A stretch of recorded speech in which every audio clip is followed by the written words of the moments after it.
there's also talk that the Indian Muslims in these areas, they are annoyed with the way the migrants have come and bought land. So they are the ones who are squealing and giving information and being the khabris, because those who have come, they are getting political support, because those who exist already, they have served their purpose. So now the new ones who are coming, they are buying the land. They are establishing, political contacts. So the concern is less to do with Bharat's territorial integrity. The concern has got more to do with the loss of employment and livelihood, even if it comes from, let's say, Indian Muslims. Yeah. So, fair enough. For whatever reason, at least it's working to her advantage. The point is slightly different. The NRC as an exercise has received the blessings of the Supreme Court for quite some time, coupled with the fencing of that particular border. I don't know how much of that has translated to action on the ground. I genuinely don't know. Deportations are good and they're important, but I don't think they do the job. At least they don't do the job enough. Because the numbers which come in are, how do I put it? It's multifold compared to the drops that are going out.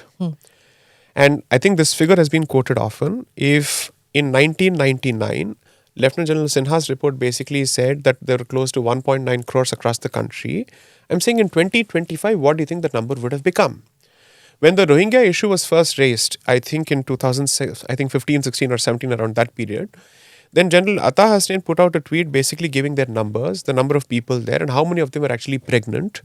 He put out that figure saying this would lead to a demographic explosion. He made the statement very clearly.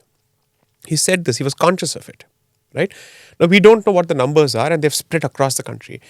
If you really want to address this, you need something on the lines of an ICE in Bharat, which is a separate immigration task force which does this job so that you don't hand over or delegate this job to the state police anymore. That would be explosive at this stage.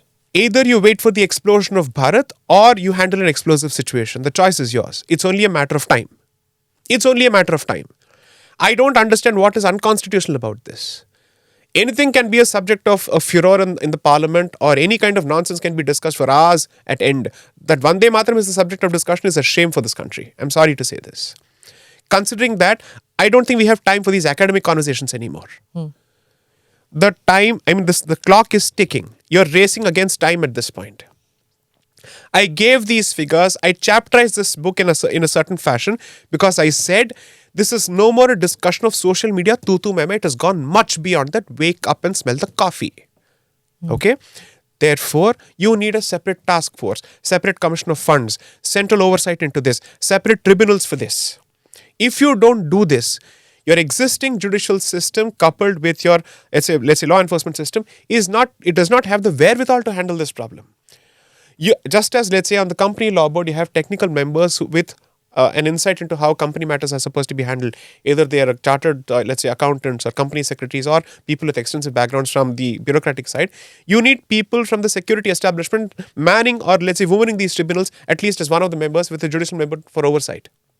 If you don't do that, you're looking at serious problems. Who's got the gumption to do all this? I hope the government that enjoys the will of the people has the gumption to do this. But you're seeing the backlash over the SIR issue. You're seeing what is happening with with various institutions, with the election commission. I mean, do you think judiciary... halla ho raha hai, madam. So I expect that this will happen for SIR or something else. I don't think that's something that should bog us down. You have to decide that if the interest is to protect the civilization and its territorial borders and its integrity, demography-wise and, let's say, border-wise, you have to act on this. I'm asking for something that's perfectly constitutional, that doesn't come at the expense of anybody's rights. It doesn't come at the expense of any legitimate citizens' rights. There are enough safeguards that can be built into this. But at least start talking about this. Everything starts with Saraswati, goes to then Lakshmi, and then it ends in Durga. Which means you have to start with a theoretical foundation for it. You have to set up an explanation for why, the what and how. And then you have to throw in the resources to make it happen. And finally, you wield the weapon of the state to make it happen one way or another. That's how this has to happen. Okay.